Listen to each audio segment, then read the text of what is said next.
오늘 분석할 경기는 3월 19일 목요일 해외 축구 5게임 준비했습니다. 구독과 좋아요는 더 정확한 분석에 도움이 됩니다. 바로 시작합니다. 첫 번째 경기 브라가 대 바로시입니다. 브라가는 1차전 원정 0대2 패배를 뒤집기 위해 홈에서 총공세에 나설 전망입니다. 침투력이 뛰어난 엘 우아자니와 문전 집중력이 좋은 나바로 알리아가를 투톱으로 배치해 초반부터 득점을 노릴 것입니다. 특히 노련한 무틴유가 중원에서 경기를 조율하며 측면으로 빠르게 전개하는 능력이 좋습니다. 이골차 열세를 극복해야 하는 만큼 라인을 높게 끌어올려 페렌츠바로스의 수비 조직력을 쉴 새 없이 흔드는 파상공세가 예상됩니다. 페렌츠바로스는 1차전 카니초프스키와 조셉의 연속골로 기분 좋은 리드를 잡은 채 원정길에 오릅니다. 이 골에 여유가 있는 만큼 무리한 공격보다는 수비 블록을 촘촘히 세우고 역습 한 방을 노리는 실리적인 운영을 택할 가능성이 큽니다. 다만 원정 경기에서 시간이 흐를수록 세컨볼 경합 집중력이 떨어지는 고질적인 불안 요소가 있으며 브라가의 빠른 측면 전환과 세트피스 파상 공세를 90분 내내 무실점으로 버텨내기엔 수비 부담이 상당할 것으로 보입니다. 뒤집기를 노리는 브라가의 홈 화력이 승부를 결정지을 경기입니다. 페렌츠바로스가 수비적으로 나서겠지만 브라가의 정교한 측면 전환과 무티뉴의 송곳 패스를 막아내기엔 역부족입니다. 브라가가 홈 2점을 살려 다득점 승리를 거두며 1차전 패배를 만회하고 8강 진출권을 따낼 가능성이 높습니다. 두 번째 경기 바르셀로나 대 뉴캐슬입니다. 바르셀로나는 1차전 원정 1대1 무승부 이후 홈으로 돌아와 8강 진출을 노립니다. 최근 야말이 측면에서 파괴적인 개인 기량뿐만 아니라 찬스 메이킹에서도 절정의 기량을 선보이고 있으며 부상에서 돌아온 다니 올모가 하프 스페이스를 공략하며 공격의 세밀함을 더하고 있습니다. 홈팬들의 압도적인 응원 속에서 점유율에만 집착하기보다 뉴캐슬의 빌드업 실수를 유도한 뒤 전개되는 번개 같은 역습과 전환 속도로 승기를 잡으려 할 것입니다. 뉴캐슬은 1차전 안방 승리를 놓친 아쉬움을 뒤로하고 바르셀로나 원정이라는 험난한 도전에 나섭니다.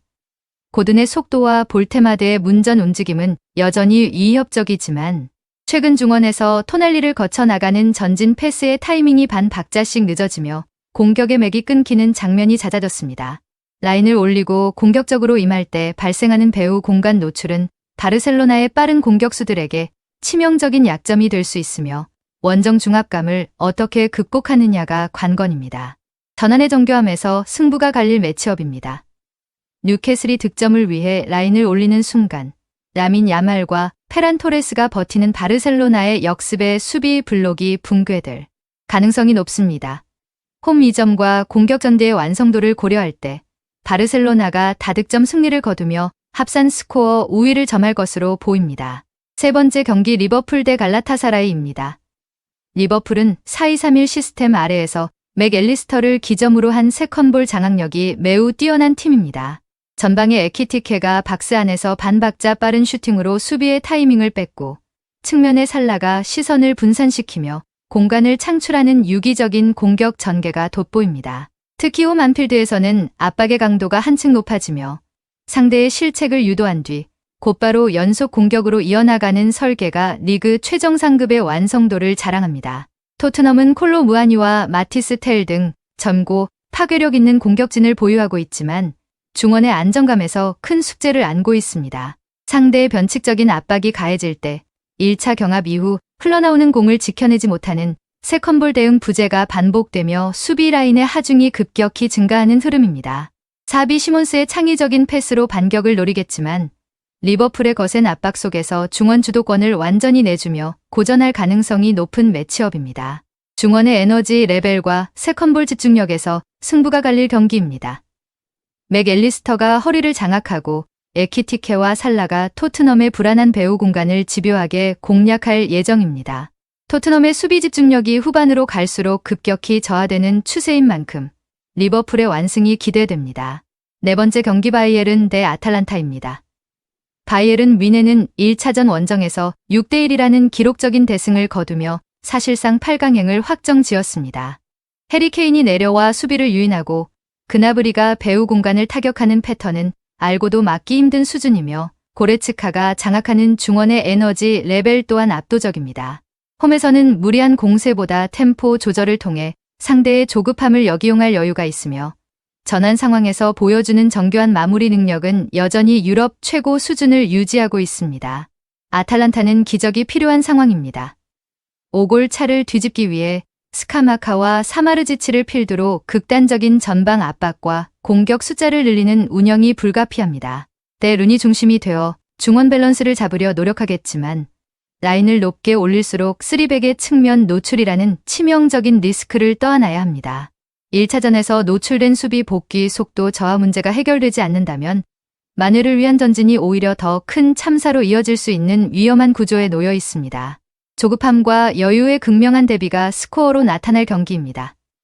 아탈란타가 초반부터 거세게 몰아치겠지만 바이에른 뮌헨은 케인과 그나브리를 활용한 날카로운 역습으로 상대의 의지를 꺾어놓을 것입니다.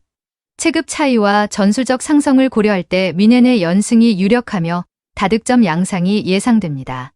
5번째 경기 토트넘 대 AT 마드리드입니다.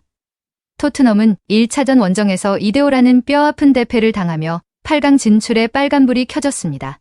콜로 무아니의 속도와 사비 시몬스의 창의성에 기대를 걸어야 하지만 현실적으로 3골 차를 뒤집기 위해 라인을 극단적으로 올리는 선택은 리버풀 등과의 치열한 리그 순위 경쟁을 앞둔 시점에서 큰 도박입니다. 홈팬들 앞에서 공세에 나서긴 하겠으나 시간이 흐를수록 역전 가능성이 희박해지면 주전들의 체력 안배를 고려한 루즈한 운영으로 선회할 가능성이 높습니다. AT 마드리드는 이미 안방에서 5대2 대승을 거두며 압도적인 유리함을 점하고 있습니다. 루크만의 폭발적인 역습과 알마다의 영리한 조율 능력을 갖췄음에도 시메오네 감독 특유의 실리 축구가 2차전의 메인 테마가 될 전망입니다. 굳이 무리하게 라인을 올려 뒷공간을 내줄 이유가 전혀 없으며 코케를 중심으로 중원 간격을 촘촘히 유지하며 경기를 관리하는 데 집중할 것입니다. 실점만 최소화해도 8강행이 확정되는 만큼 철저히 계산된 잠그기 모드에 돌입할 공산이 큽니다.